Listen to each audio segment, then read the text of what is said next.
اس طرز پر تعلیم جو ہے وہ دی جاتی تھی. یعنی سند اور روایت جو قدیم یعنی پرانے زمانے سے ان میں رائج تھا، مروج تھا، لیکن 100 برس کی مدت میں یہاں پر یہ لفظ جو ہے یہ 100 نہیں ہے.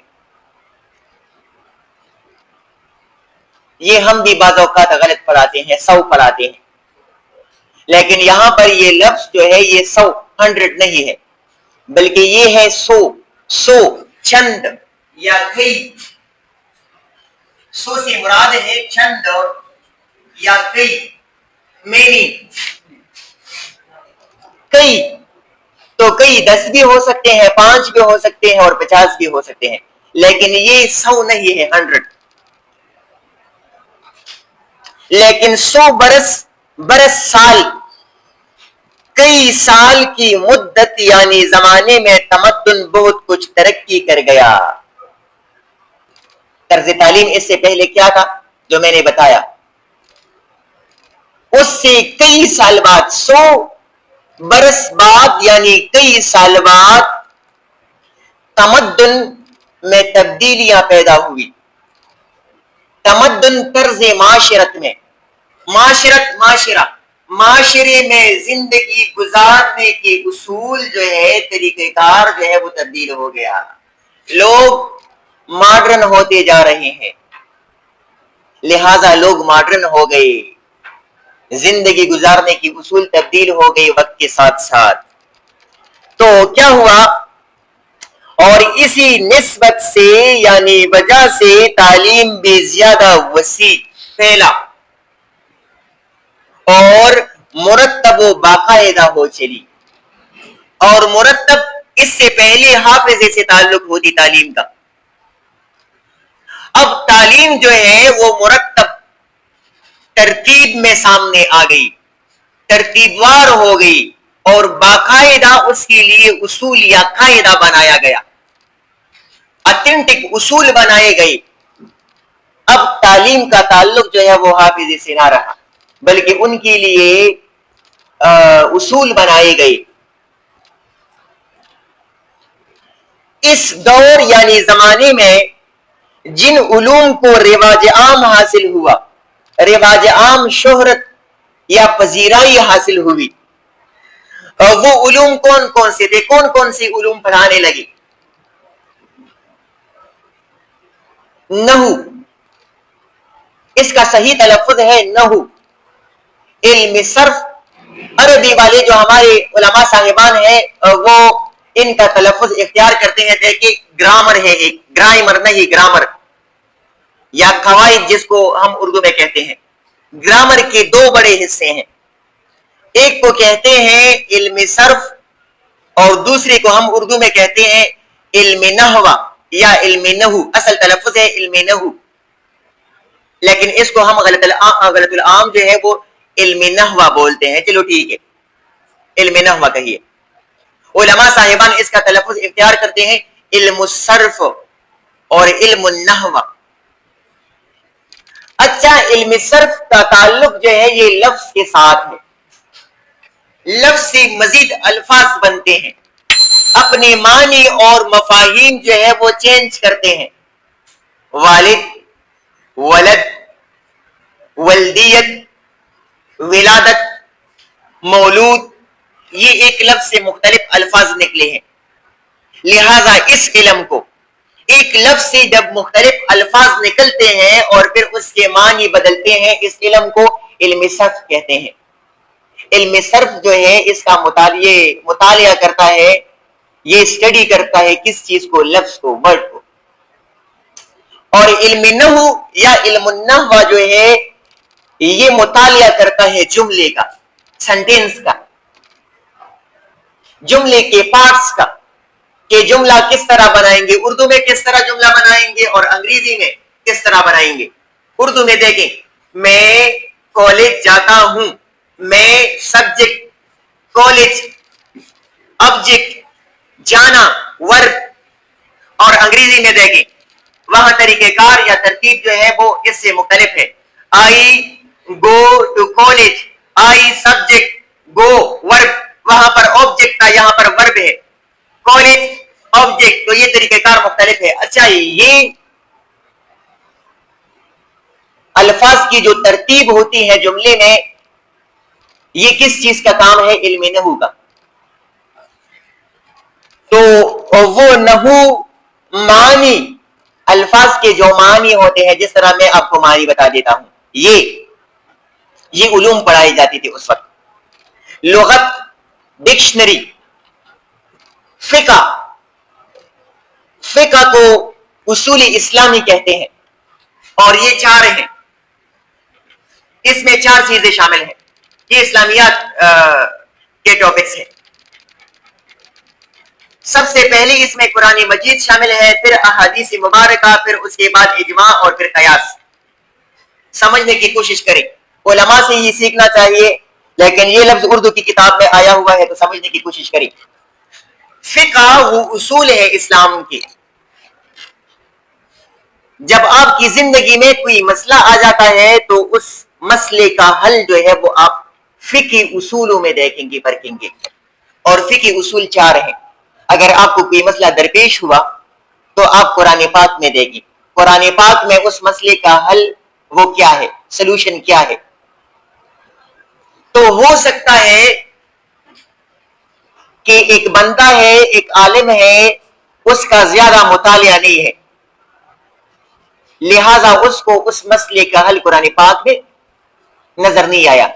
ورنہ قرآن پاک میں آخرت یہ قیامت تک جتنے بھی مسائل استادہ ہوں گے، سامنے آئیں گے، ہر مسئلے کا حل قرآن پاک میں موجود ہے.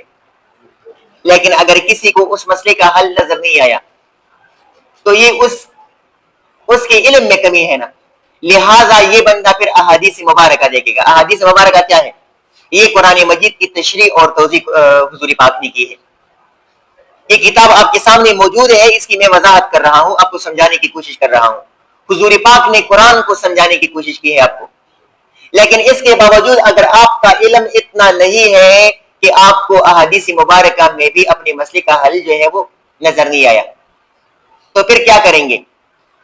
پھر قرآن مجید اور احادیث مبارکہ کے جو اسپیشلسٹ ہیں، علماء کرام ہیں، اور وہ اکٹھے ہو کر بیٹھتے ہیں اور ایک دوسرے سے پوچھتے ہیں کہ چلو مثال کے طور پر 20 علماء بیٹھتے ہیں تو وہ ایک دوسرے سے پوچھتے ہیں کہ کسی کے علم میں اس مسئلے کا حل تو موجود نہیں، کسی کے مطالعے میں یا اسٹڈی میں اس مسئلے کا حل تو موجود نہیں. اگر اس کے باوجود بھی ان کی نظروں سے یہ بات نہیں گزری ہے تو پھر کیا کریں گے؟ پھر وہ قیاس کریں گے. اس کو اجماع کہتے ہیں، اکٹھے ہونے کو. اور قیاس تہمینہ یا اندازتاً وہ کہیں گے، اندازہ لگائیں گے، اس کو قیاس کہتے ہیں. مثال کے طور پر اس کی مثال کیا ہے؟ قرآن پاک میں شراب یا نشے کا ذکر آیا ہوا ہے. اب قرآن پاک میں سگریٹ، نسوار، چرس، افیم، ان چیزوں کا ذکر نہیں آیا ہوا ہے. لہذا قیاس، علماء نے قیاس کیا ہے کہ یہ چیزیں بھی نشہ آور ہے، لہذا یہ بھی شراب کا مقابلہ کر سکتی ہے، لہذا یہ کیا ہے؟ یہ منع ہے، حرام ہے اسلام میں. اس کو فقہ کہتے ہیں.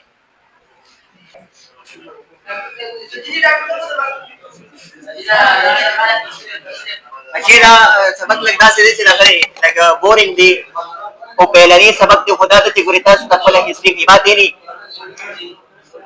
دا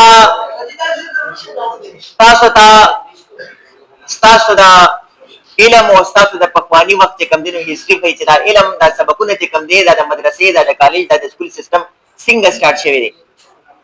لہذا دا تاسو لومبه پونه تعلیم، تاسو تعلیم حاصلوي، دا تاسو لومبه پونه چې تاسو ته تعلیم څنګه چې کم دی شکل پر راغلی دا نه چې تاسو نه سي ماته نه بس اچھا فقہ بس فقہ یعنی اصول اسلامی باتیں، اصول، قواعد، حدیث، احادیث مبارکہ کی تعلیم دی جاتی تھی نا سدیس دی باتیں نہیں. تاریخ، ہسٹری پڑھانا، اسماء الرجال اسماء الرجال، اسماء اسم کی جمع ہے، نام، رجال شخص کو کہتے ہیں، لیکن یہاں پر اسماء الرجال سے مراد ہیں راویان حدیث کے نام، جن صحابہ کرام سے احادیث مبارکہ روایت ہے، جو راویان ہیں احادیث مبارکہ کی، ان کے نام، اس علم کو کیا کہتے ہیں؟ اسماء الرجال۔ طبقات، گروہ بندی، ٹولیاں، یہ کیا ہے؟ یہ ممزے ہے، یہ سبزے ہے، یہ مومن ہے، یہ فلاں ہے، فلاں ہے، فلاں ہے۔ طبقات اور ان کے متعلقات سے یہ علوم پڑھائے جاتے تھے اس زمانے میں۔ جب ترقی ہو گئی نا تو قرآن پاک اور احادیث مبارکہ کے بعد یہ علوم پڑھانے جانے لگے، یہ علوم جو ہے یہ پڑھائے جانے لگے۔ کس چیز کے بعد؟ قرآن پاک اور احادیث مبارکہ کے بعد۔ کون سی علوم پڑھائے جانے لگے؟ نحو، معنی، لغت، فقہ، اصول، حدیث، تاریخ، اسماء الرجال اور طبقات وغیرہ۔ عقلی علوم کا سرمایہ، عقلی علوم قرآن پاک میں آپ سوچ نہیں سکتے۔ لا ریب فیہا ذالک الکتاب، یہ جو کتاب ہے جو آپ کے سامنے پڑی ہوئی ہے، قرآن پاک جس کو آپ کہتے ہیں، ذالک الکتاب، یہ کتاب، لا ریب فیہ، اس میں شک شبہ موجود نہیں، من غن، جو اس میں موجود ہے آپ اس پر یقین اور بھروسہ کریں گے، اس پر عمل کریں گے، اس پر آپ سوچ نہیں سکتے۔ مثال کے طور پر ایک بندہ ہے، قرآن پاک میں آیا ہوا ہے وسع کرسیہ السماوات والارض، اللہ تعالیٰ جو ہے وہ کرسی پر بیٹھے ہوئے ہے، تشریف فرما ہے، اور ساری زمین کا محاصرہ لیے ہوئے ہے، ساری زمین کا محاصرہ لیے ہوئے ہیں، نگرانی کر رہے ہیں۔ تو اس میں آپ یہ سوچ نہیں سکتے کہ یہ کرسی کتنی ہوگی، یہ وجود مبارک کتنا ہوگا، نہیں۔ نو خدای په کارونو کې او د بجلی په تارونو کې بګو نه واقع بیا کرم خرابېږي۔ لہذا یہ کیا ہے؟ عقلی علوم ہے۔ اگر آپ اس پر سوچیں گے تو عقلی علوم کا سرمایہ یعنی اثاثہ باطنی، اس کا اثاثہ وہ اگرچہ بہت کچھ جمع ہو چکا تھا، فزکس، کیمسٹری، بایو، میتھس، یہ سبجیکٹ جو ہے یہ پروان چڑھ رہی تھی، اس کی شروعات ہو چکی تھی، لیکن جو بندے قرآن پاک اور احادیث مبارکہ پر ایمان رکھتے تھے، اس کے علاوہ کوئی دوسری کتاب جو عقلی علوم میں شامل ہو وہ انہیں پسندیدہ نہیں تھی، لہذا ان کو ترقی حاصل نہیں ہوئی، اور عام ملک کو کچھ ناواقفیت تھی ان سے۔ بایو سامنے آ چکی تھی، اس کی ضرورت تھی، میتھمیٹکس سامنے آ چکا تھا، اس کی ضرورت تھی، لیکن لوگ ان سے ناواقف تھے، وہ تو قرآن اور احادیث مبارکہ پڑھتے تھے۔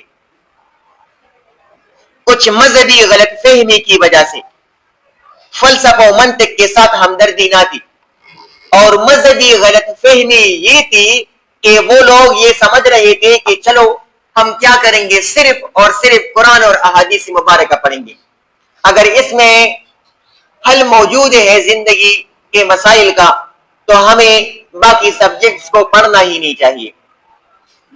باطنی تعلیم کا یہ